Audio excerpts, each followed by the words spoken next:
freedom is never more than one generation away from extinction. We didn't pass it on to our children in the bloodstream. The only way they can inherit the freedom we have known is if we fight for it, protect it, defend it, and then hand it to them with the well-taught lessons of how they in their lifetime must do the same. And if you and I don't do this, then you and I may well spend our sunset years telling our children and our children's children what it once was like in America when men were free.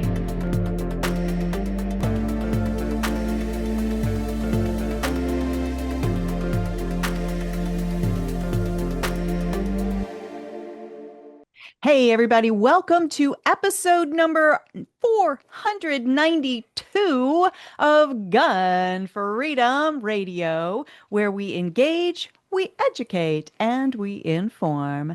We are brought to you by Pot of Gold Estate Auctions, where you set the price on guns, ammo, cars, coins, jewelry, antiques, all kinds of amazing things. Check us out at potofgoldauctions.com. And I am one of your hosts, Cheryl Todd. And I'm the other guy, Dan Todd. Our theme today is Reform and Reignite the NRA Board of Directors. And our guest is Amanda Suffecool. Amanda is a pro-Second Amendment leader, a trainer, an educator. She's the only nationally syndicated female who hosts a pro-Second Amendment syndicated radio show called Eyeonthetargetradio. And she is a member of the NRA Board of Directors with the Reform Party. Reform Party, that sounds like a good thing to have. I think it is. Welcome back to the show, Miss Amanda Suffecool. Well, thanks for having me. I really appreciate it. Absolutely. And I love how Danny was getting ready to call your show Eye of the Tiger. I know it's my favorite, like, I'm going to go conquer the world song, but it is indeed Eye on the Target. I should have named it differently, Danny. Next time I do something, I was trying to change it for you. Everybody's changing everything anyway. Why not? I'm calling you first. I love it. All right. So, we have had you on multiple times over the years. It's been far too long since your last visit with us, but you are already a member of the board of directors with the NRA. You are part of that Reform Party, which I really want us to unpack a little bit, but you're actually running for term number 2. Wow. So let's dive in right there and just kind of talk about what your journey has been like so far, and why you want to stay in this very interesting time in the NRA. People ask me when I first ran, they're in trouble. Why are you running? They're in trouble. And I'm like, they're in trouble. That is why I'm running. It's an organization. The fireman running towards danger. Well, it's an organization that had existed for 150 years. And it's like, okay, if there's something I can do to stop it from not being around, I'm going to do that. Right. So I ran in 2023 and I was successful in the board run. And so I call it the freshman class of 2023. And so you'll start to hear, and we'll talk more about the reform.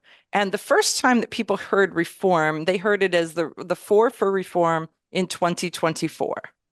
So I'm going to tell you that when those 4 for reform got there was a group ready to receive them, to welcome them, and to say, come on in, the water is shark infested and kind of murky, right? but come on in. And so when I ran, I got on the board, and I like to know kind of what makes people tick, who they are, what their background is, how do they fit, all that kind of stuff. So I spent a lot of time before I got on the board for volunteering for committees, being involved in committees, seeing different people in action and what they did. And so I was pretty involved inside, I don't want to say inside the board as such, but inside some of the committee work. And I got elected in 2023 and immediately angered the current sitting president, or that time sitting president. And so they pulled me off all of my committees. And when they do that, the purpose is to separate you from every other board member. So you can't talk to them, so they don't get to know you.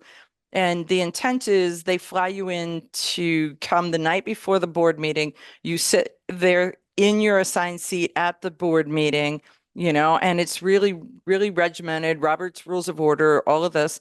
And then they'd fly you out the next morning. So it kept you separated. Well, I'm not real good at that. So They picked the wrong gal for that role. right, that sit down You and know shut up. everybody besides that, right? So you don't need to sit in a board meeting or a committee meeting to talk with these people because you literally have been around. I've been around for a while. Yeah. Yes. Yeah. So I've been, yeah. So it just get really weird. Well, then so they take me clear off my committees and I'm like, so I start asking questions and this is burnt into my brain. And one of the guys who I will now call one of the old guard, one of the guys who's now gone said, well, new board members come on and many times they're all fluff and no substance. I mean, maybe Okay. that's true of others. I'm just going to Not say, you.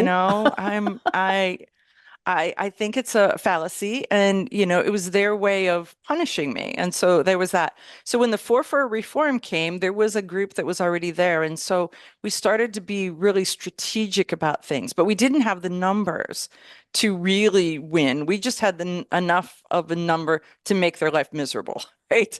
To dig and to ask and to stretch. And we went from a spot where, a typical board meeting would start at 9 o'clock and be over. I mean, I would see some people pack up and leave at 2 o'clock or 3 o'clock, right?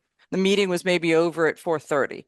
Well, when we started duking it out, the board meeting started to last till 12:30, 1 o'clock in the morning, 15, 16, Wow. 17 hours straight Whoa. through. It's like, okay, I'm not giving up. And as were others. And so there really was very polite, but there was a fight. There was a fight on their hands. Then we ran a list of candidates the following year, knowing that the old guard had control of the nominating committee. So they got to pick who gets to be on the ballot. And so they pick and nominate a group of people. And we tried to get some of our people, and a few of them got through, but the majority of them didn't. So there's a second path, and that second path is to run by petition. So we started a petition campaign and were extremely successful and extremely active, and they had to have a certain percentage of all of the members who had voted the prior year as to sign the petition to get them on the ballot. And we ended up with 13 people on the ballot. But we were using social media, we were running ads, we were reaching out to people. People were mailing them in, and it looked like, remember on It's a Wonderful Life, the day that they found the guy who they thought was Santa Claus, right? And he's in the court, and the post office brought all the letters and dumped them. That's what it looked like. Miracle on 34th Street. Yes. Okay. Miracle on 34th Street. Powerful scene. Yes. Yes. That's what it looked like, because people would print out a petition, fill it out, sign just one name to it, and mail it in. There were stacks of petitions that had to be sorted. Wow. There's rules about how they get submitted and all of this kind of stuff. So, I mean, I believe that we enriched the post office substantially in putting this together, but we got 13 of our people. So 13 got on by petition. Some had gotten through by nomination. And so in the 2025 election, we elected 20 people that were reform-minded. So it changed the mix, it changed the dynamic. And so now the reformers have the majority. And so changes are happening inside the NRA. And those changes are, it's a giant ship, and we're shifting and we're turning it. But the ship has been righted. The ship is turning. And the committees are doing their work. There's a lot of stuff happening and a lot of really good stuff. And I think that it's going to take, till the everyday NRA member, the rank and file, the folks who believe in God and country and the NRA and, mom and apple pie, for them to notice, because it took years for the decline for them to notice that something was wrong. Something stunk. And now it's going to take a while because that smell is still in their nose, right? And so it'll take a little while to clean that out. but we really have turned things around. Amanda, I was going to ask you about 20 questions and you just answered all of them. You need to stop that. It's almost Just like she does answer. radio or We're supposed something. to ask you questions, I'm sorry. Like, so you said there's 20 reformed members now? About The 20? 20 were elected in 2025.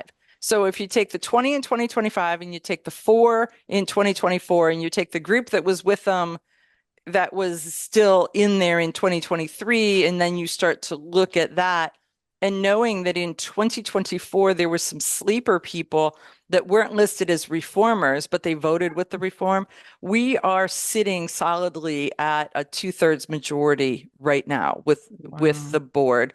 And a bunch of them are rolling off and new ones are going to roll back on in this election that we're currently in the middle of.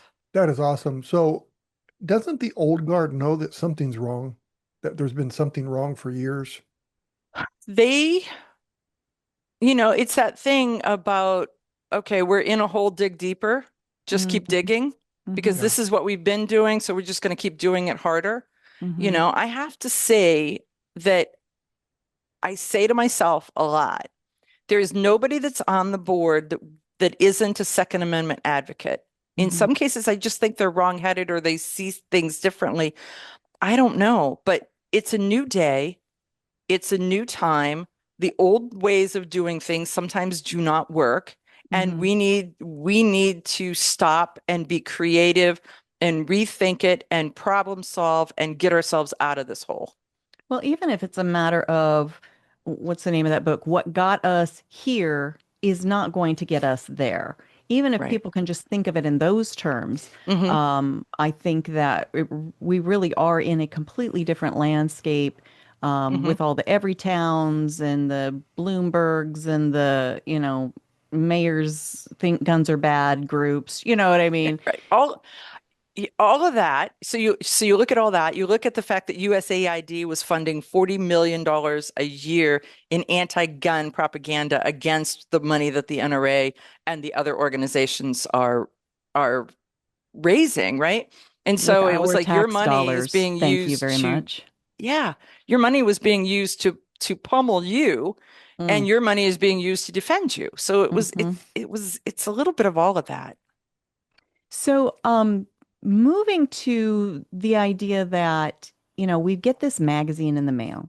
There's a whole bunch of names. Some of them are famous people, right? The Tom Sellecks that have been on the board and that sort of thing. And the Amandas. And the Amanda Suffecools. But a lot of them are just, okay, it's a name. How do I possibly judge who I'm going to vote for? And it's unless you go to like maybe the annual meeting or you happen to have a friend who knows a friend or something, how do we personalize this? How do we, like for you example, how do we meet you and vet you? I mean, this is one way of doing it, I suppose, right? But can you expound on that? Well, I think you're onto something. Let's start with that. And for me, it's conflicted and there's a variety of things to it. And one is, I have been attending the NRA annual meeting since the 80s, right? And until I met Willis Lee in 2019, I did not know a single board member. I knew of them, but I didn't know them. So really, I think that part of it is I think in the long run, I actually knew some. I just didn't know they were on the board. So that is, I'm trying to train my head around wearing my name badge and saying I'm on the board as a way of identifying myself and not as a way of saying, ta-da, here I am, look at me, look how important I am, right? So I'm trying to figure out, okay, where's that line? How do you do that so that people may want to know that you're a board member when they're in the everyday interactions? Because frankly, if you follow me on social media, you'll see that I travel extensively. I am at a lot of events. And, I do a lot of public speaking and that kind of thing. But when you're sitting down with your ballot and your ballot, it comes pretty much every year, it's set at like 90 days before the annual meeting. So that mostly falls, the February magazine is when you get your ballot. sit down at it and then think about the NRA and what do they need. We're stopping running it like it's a charity, and we're running it like it's a business that does charitable works. And that mindset shift is, I think, a big piece of it. So looking at the bios of everybody that's there, I now read my magazine with a highlighter, and I go through every bio and I look for skill sets. When they say that they've got an accounting degree, or they run a business, or they had a range, where they, whatever those skills are, because then I'm looking at it going, okay, what skill sets do we need in a $300 million organization? And are we electing them? Because that's what we're doing. So I'm in the past, it was very handy to have Tom Selleck because he could raise a lot of money in a singular day. But when you're getting to where the rubber hits the road, we really need people who can lead a volunteer organization, or lead a committee, or chair the finance committee, or, is above reproach in heading up the ethics committee, and, all of those kinds of things. So we're looking for different skill sets, because it's not just as simple as, oh, that'll all run and we just need to raise money. We need to raise money, but we need to run the organization. So we need the combination of it all. Boy, that's Amanda, smart. How many board members are there? So it's a crazy number, and the number is 76. Okay. So you get an opportunity to elect 25 board members every year, and that 25 on a 3-year rotation gives you 75. And then one board member is elected at the annual meeting. And so you'll come in the door and you'll see some people shaking hands and kissing babies and holding up little flyers saying, step over here and vote for me. So that 76th director is elected for a singular year, and they're elected at the annual meeting. And there's been a big conversation about, is the board too big? We've created a committee to look at that. We've really to look at right sizing the board. And so we started with, what does the board do? And does the board do what the board is supposed to be doing? So we started to put in some rules for that, to say, guess what? If you're elected on the board, you need to show up. If you don't show up, you're not any help to us. So why are you there? You're just taking a seat. So we made it to where if a board member does not show up 2/3 of the time, that they cannot be renominated to just be reelected. There were some famous people who were on the board who never showed up. So we did that. We then said, if you were on the board, you cannot say you don't want a committee assignment, right? Because you're there to work. It's a working board. So you're there to donate, volunteer, use your time, talent, or treasure to help make the NRA better. It's not just there to say in your epitaph, look at me, I was an NRA board member. It's to get in the trenches and do the work. So we've done some of that kind of stuff. But the board is so big. One of the reasons is to keep the anti-gun groups from having some really good, famous people that could then come in and redirect us or misdirect us or hurt us. And so there's a piece of it. So it's almost a protection kind of level too. And when you're picking the committee chairman and you're picking this, if everybody is voted in, and they have been for years, voted based on popularity and people knowing their name recognition.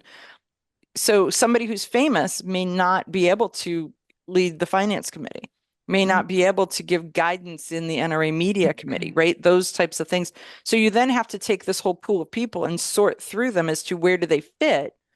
And, oh, by the way, you need people that know stuff about F-class and know stuff about black powder and know stuff about competitions and know stuff about grassroots or the ILA and the political. So you need different knowledge sets that are all in there too. So it's a very complex organization in that aspect. And so, and it's volunteer based. So you're looking for a little bit of all that. So I don't want to upset the cart here about all this stuff, but I want to know, so you go to a board meeting. Yeah. Can you go through a brief, what do you do in the board meeting? Okay. So the board meeting is open to the public, except for when we talk specific finance or there's 2 or 3 things. So if we're talking political strategy, we're talking finance, and then we're talking anything to where somebody's future strategy-ish stuff. So there's some stuff that goes into executive session, but the rest of the board meeting is open to the public. So if you want to come, get a hotel room, show up there, and sit for 16 hours, you can hear all the inner workings. It is extremely organized, run by Robert's Rules of Order. You get to hear from the president and the two vice presidents of the board. You get to hear from Doug Hamblin, who is the EVP, CEO of the organization on operations stuff. You get to hear from Josh Savani and Josh Savani about operations. So he's the director of operations. And then John Comerford about the ILA and the political aspects of it, because the NRA is involved in so many different things. So you get to hear all that. So kind of state of the state stuff. And frankly, that takes about 3 hours to go through that. Then you start to hear there are 43 committees that are doing 43 different sets of work. And so you hear from each one of those committees, and we try to keep them fairly short, but what is the committee doing? Where are they hoping to be? What are their aspirations? So we've been working, the committee on board size has actually been working on the committees to say, do you have a mission statement? How do you know what your goal is for your committee? How do you know how far you are to that goal? So kind of like, where are you going and how do you know when you get there? Yeah. So each one of the committees then has to kind of report that out. Am I successful? Am I not successful? What's stopping me? What are my catch points? What are all of those kinds of things? And so that's a big piece of what's happening at the board meeting. And we have 3 of them a year. And right now one of them is at the annual meeting on the Monday after the annual meeting. And then 2 of them are in Virginia, one in January and one in September. Well, just the fact that you've got 43 committees kind of helps me understand why you need 76 members, because holy cow. So, when this is so many years ago, when I first started hearing the rumblings that something's not super great going on with the NRA, the first voice that I heard it out of is somebody who's just kind of a habitual rabble rouser. So I immediately disregarded it. And then very soon after that, the next voice was somebody that's on the completely other end of the spectrum from the first voice. And I was like, okay, wait, let me stop and think about this. But it took me a long time but I am a skeptic. So, I don't jump on the next big thing. And, I just wanted to be sure that this was legit before I really engaged it and had anybody on the show or that sort of thing. And now we've flashed all the way forward to where we are now. And there is an actual website that helps people to make maybe better and more informed decisions about. Which one is that? It's the electanewNRA.com. Is that a legit site? Because that could maybe not be. No, it is, but I'm going to say that there's a couple different sites and a couple different pages. So if people want to know things, there's a couple things to know. There is a website page that is called NRA in Danger. Ooh. And NRA in Danger has given you, they're very fact-based. Don't read the comments. Don't step away from that. But the person who puts that together has remained silent. No one really knows who they are, but they have been very fact-based in stuff. And so you get to see the court cases and you get to see the accusations and you get to see the things, and they've put those out. So there is that. John Richardson, our friend John Richardson, has the blog Only Guns and Money, and he has for several years, many years, shared some of the NRA problems on that site, to the point where when they nominated him to run for the board, he was shocked, absolutely shocked that they nominated him. And so now he's on the inside talking, he's been watching it. I mean, who better to help us solve the problems than the guy who's been identifying the problems? So there's that. There is a Facebook page called Members Take Back the NRA.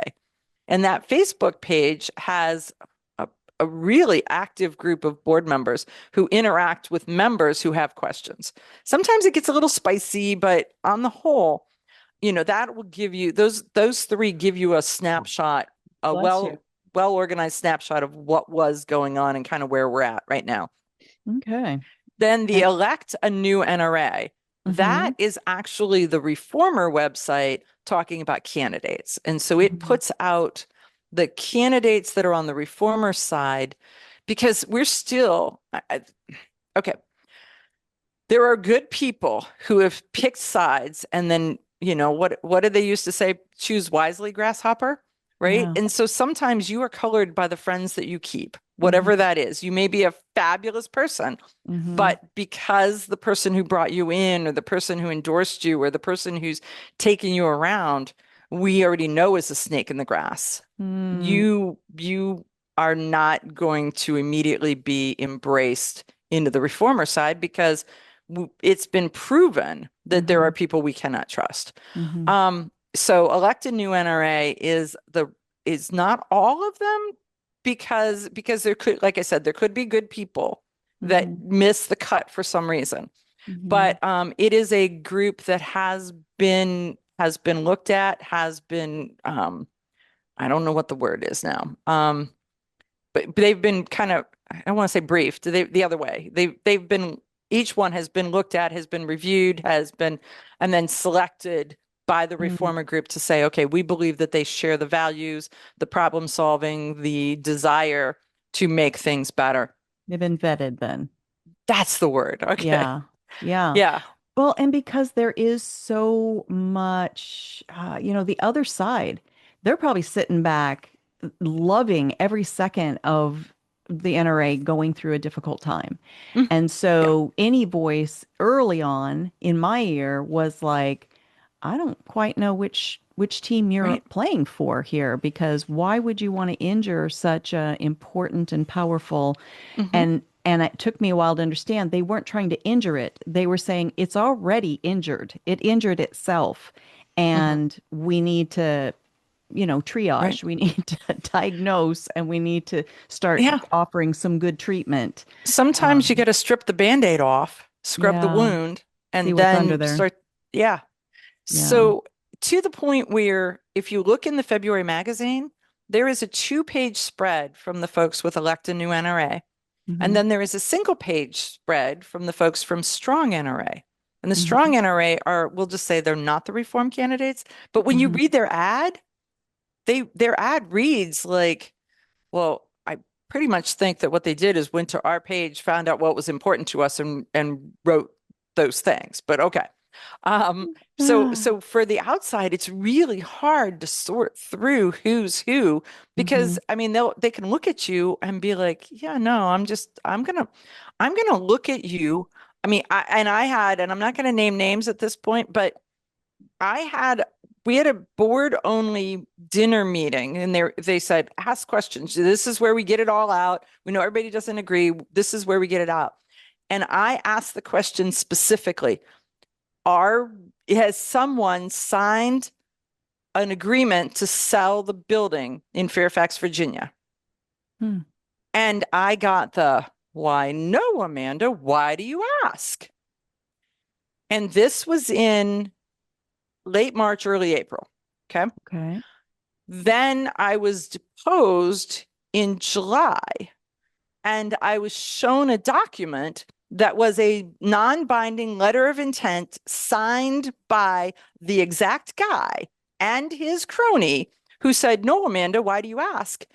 And it was to sell the building for less than 50% of the bank appraised value of the building.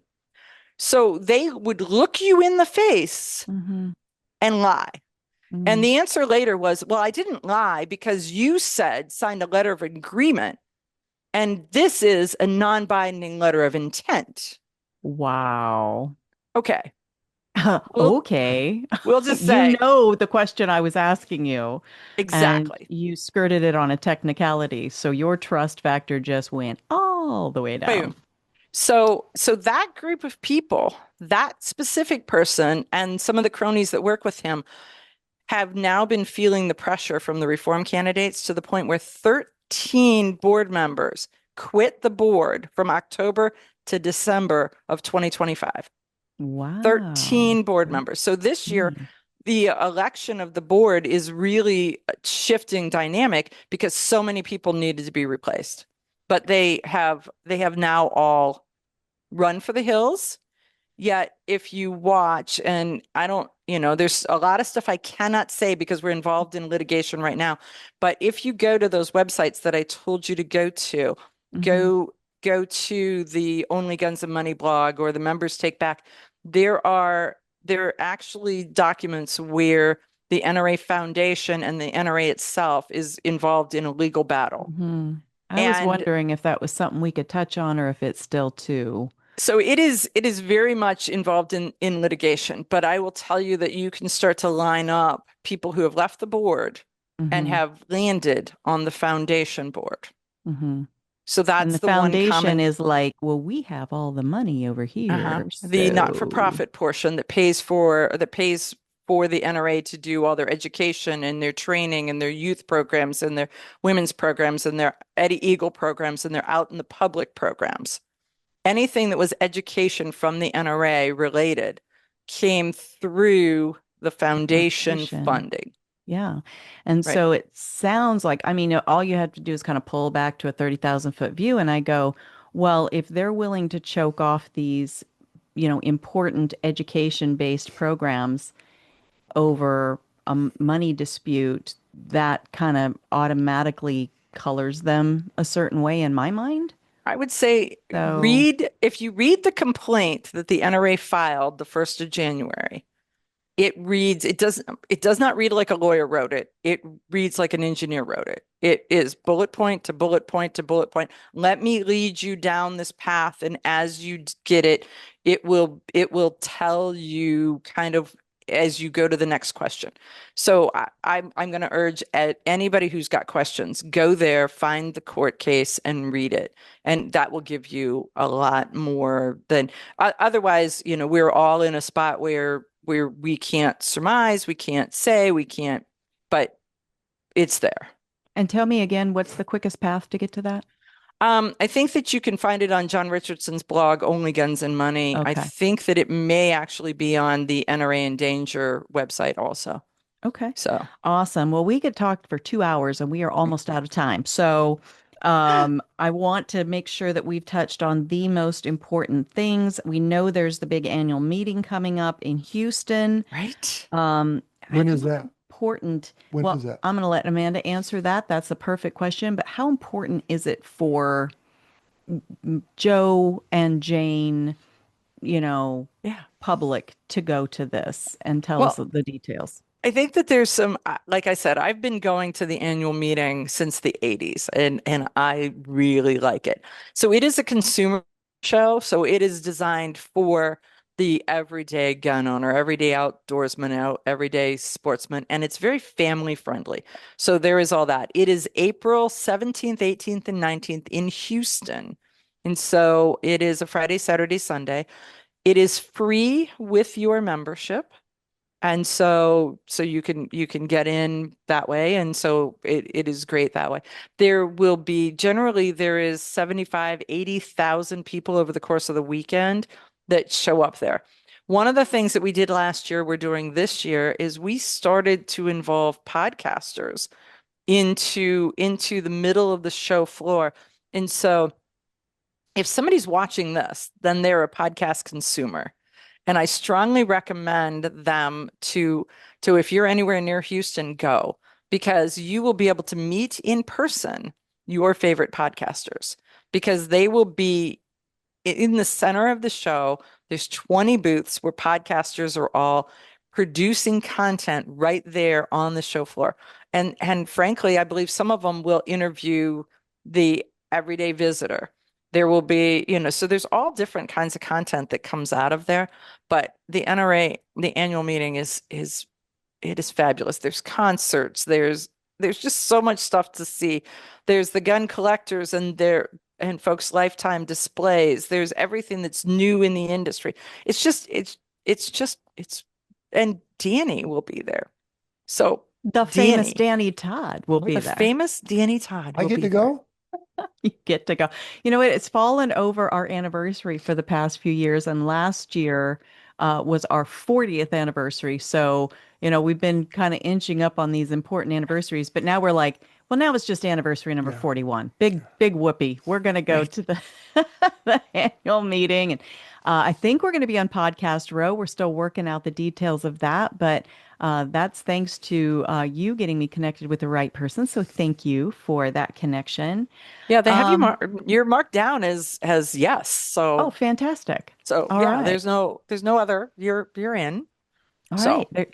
Unless there's another otherwise, I wouldn't gun, Freedom dangle it Radio out there. saying, I wouldn't dangle it saying, maybe if you're really good. No, If you like how this interview turns out, then I get to go, right? yeah, no, that's not how it works, but that's okay. So Danny, since I screwed up most of your questions, do you have any other questions that you would like to ask me? I have about 80 questions, but I think, I got the gist of most of it. It's just, so, you were talking about that building that they wanted to sell. So if a majority of the board members say no, then they can't sell it?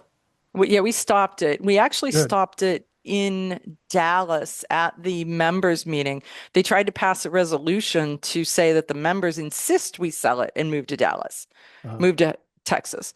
And we voted that down, and that was the beginning of the stop of that.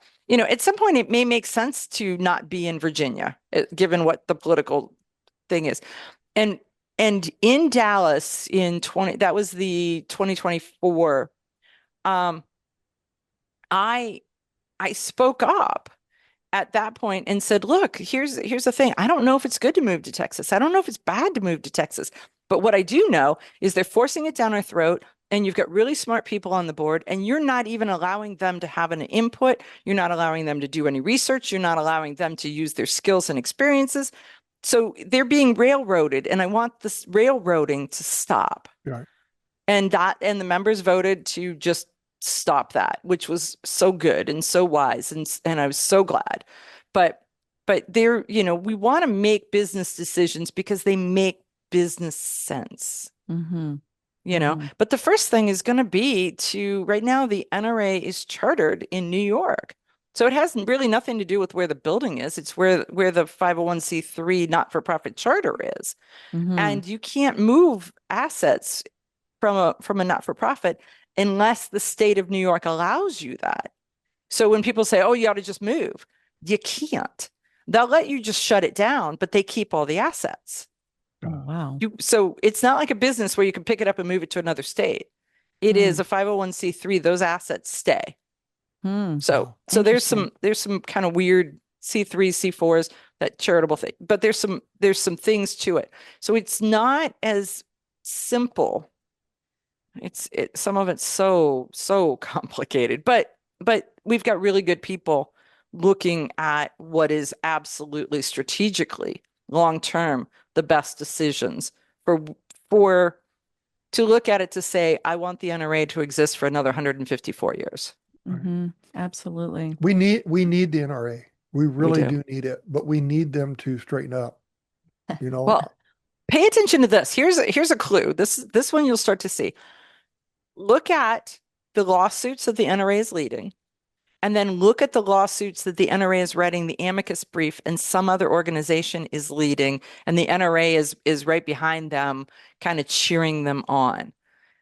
It used to be that the Second Amendment groups would kind of like, they would hold each other down, or they'd hold each other back, or they'd stomp on each other's heads for things, right? And now what I see is, have you ever watched Canadian geese fly in formation? And you hear them and you see them, right? And they're in this big V pattern. And one guy's leading and the other guys are behind them in this V, and they're honking. Well, they're honking in support. But the first guy takes all of the flack, has to separate the air, has to work harder, has to do all of that stuff. So I'm looking at the Second Amendment organizations right now, like Canadian geese, and they work together, or Canada geese, they work together. And so sometimes the NRA is the guy in the lead and the other ones are honking in support. And sometimes that one falls back and somebody else steps up, and the NRA says, let me honk for you, right? And so that's what I'm seeing now. So watch for press releases, watch for news articles, watch for amicus briefs where it has been brought to you by Firearms Policy Coalition and Second Amendment Foundation and Gun Owners of America and the NRA and all these other organizations are writing the amicus briefs in support. Just think of the formation and they're honking in support. Yeah, I like that. And I do like the collaboration. There's been, and this was a hard pill for me to even wrap my brain around when I started doing this work 10 years ago. And one of my early shows when we were on live terrestrial radio was called Sibling Rivalry. And I had on members of some of the major, including the NRA, and just talking about what is this rivalry? Why are we not more shoulder to shoulder? And people were even like, you did that? And I was like, yeah, I was curious, so I did it. And I thought that it went well. But one of the bitterest pills for me to swallow was when I realized that the NRA had kind of fallen into a history of negotiating, compromising. That's the word, compromising on things that, of course, they had pretty words to say, well, if we didn't give them this, they were going to take it all and all that sort of thing.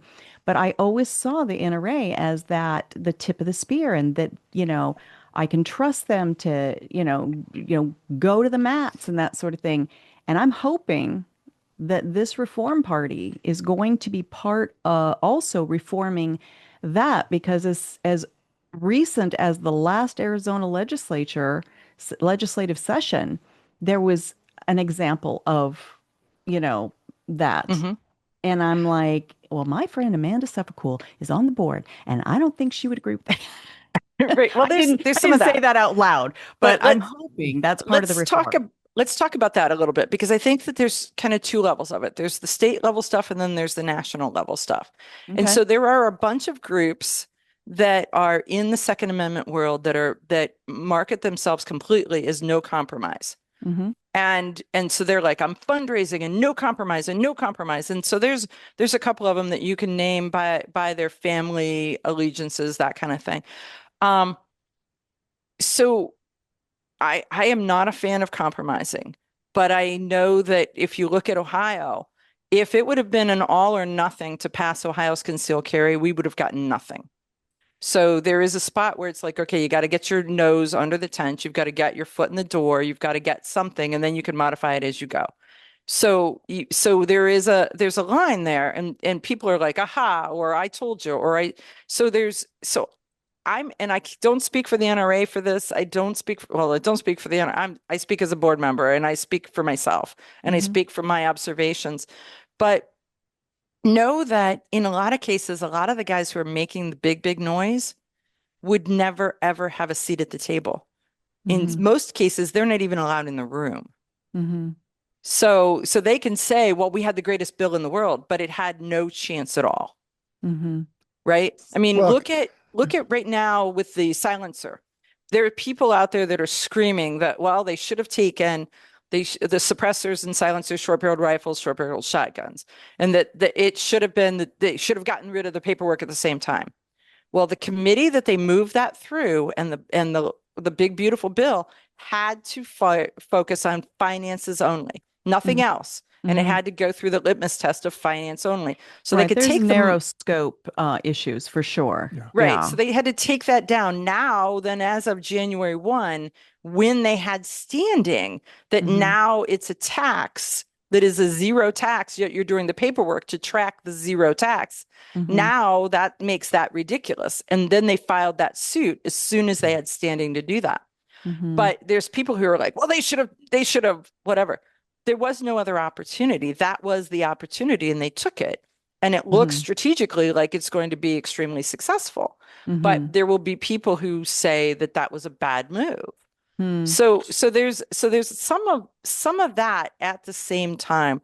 And I just want you to remember that we want to be working together. We want to be talking together, but know that the NRA actually has a seat at the table. Yeah. And so they are there to negotiate if they get an opportunity to make things better. So when they walk out of the room, it's better than what it was the day before. It may not be as good as we wanted it, but it's better than it was.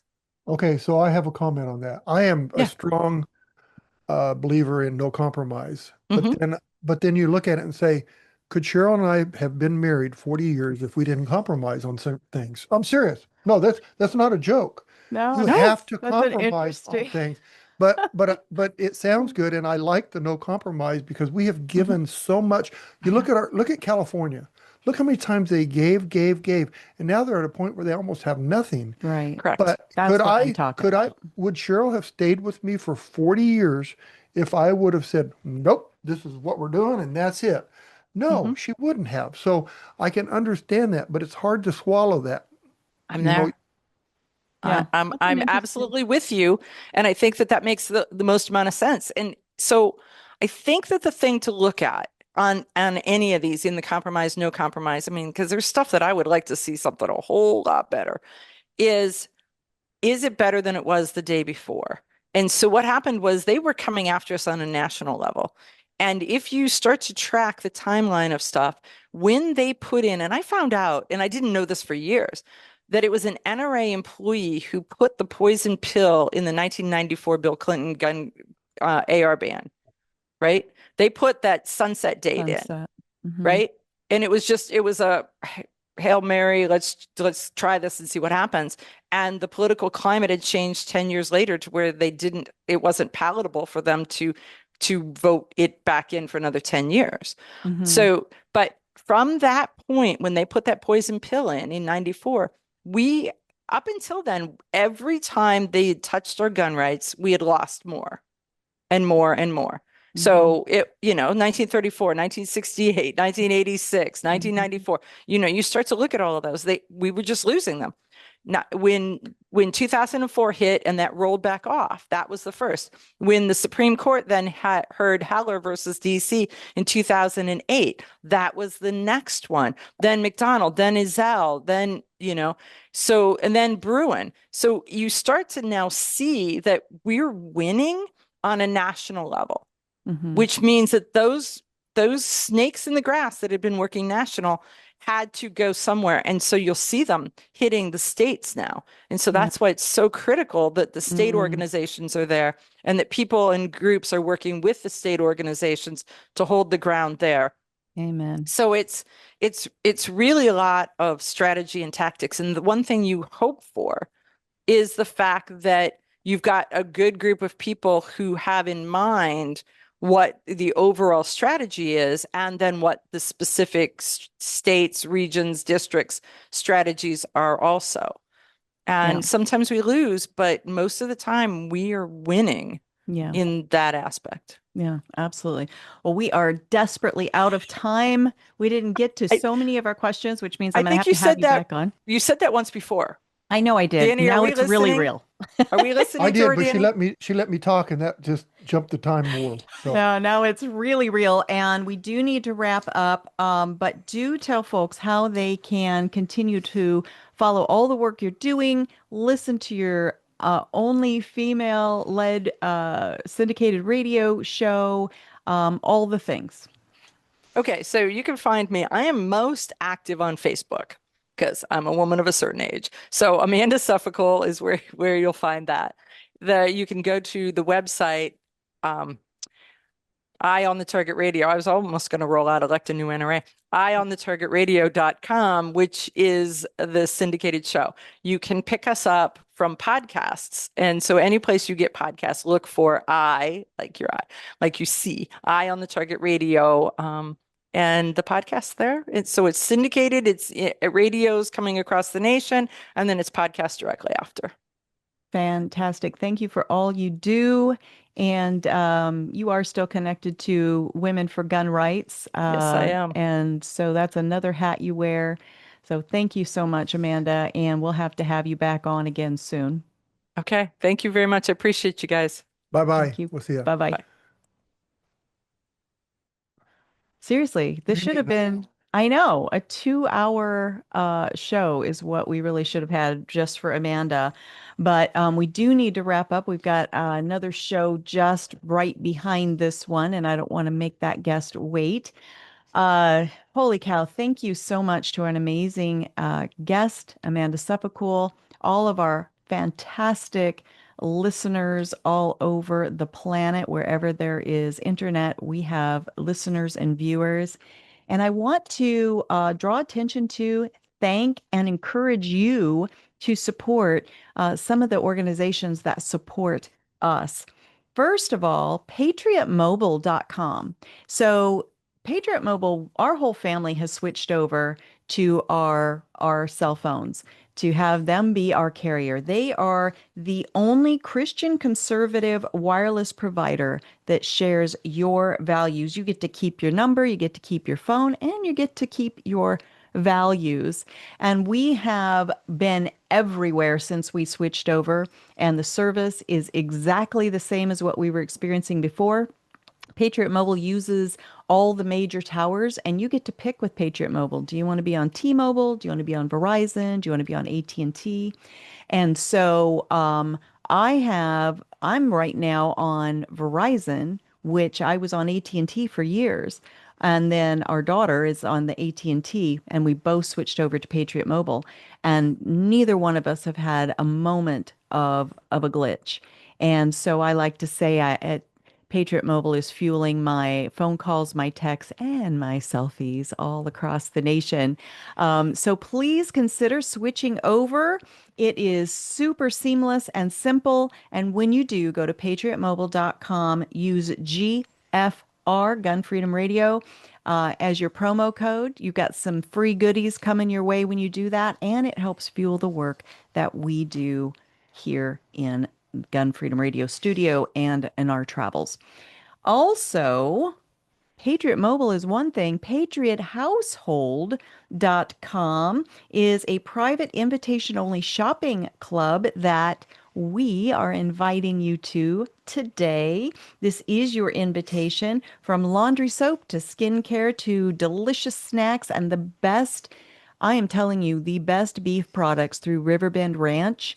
This is their beef company, through Patriot Household.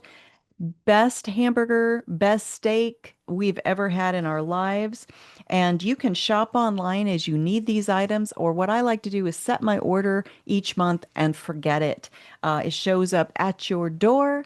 It is fresh. It is perfect. And rather than going to those big box stores that use your dollars against you, you will be supporting American-made products on American-made soil and American jobs. That's patriothousehold.com. Again, your promo code is GFR for Gun Freedom Radio. And finally, we were just at a big convention this weekend. It was the inaugural AOR, Attorneys on Retainer Conference. And it was, you tell me, Dan. It was amazing. Amazing. We learned so much. We heard from the attorneys themselves. We heard from real clients. We heard from experts on self-defense, legalities, and tactics. Because here's the thing. If you do ever have to defend yourself, you will have the law visit itself upon you, and you will need an attorney on retainer. So check them out, attorneysonretainer.com. Again, your promo code is GFR. Check them out. All right, we got to get out of here.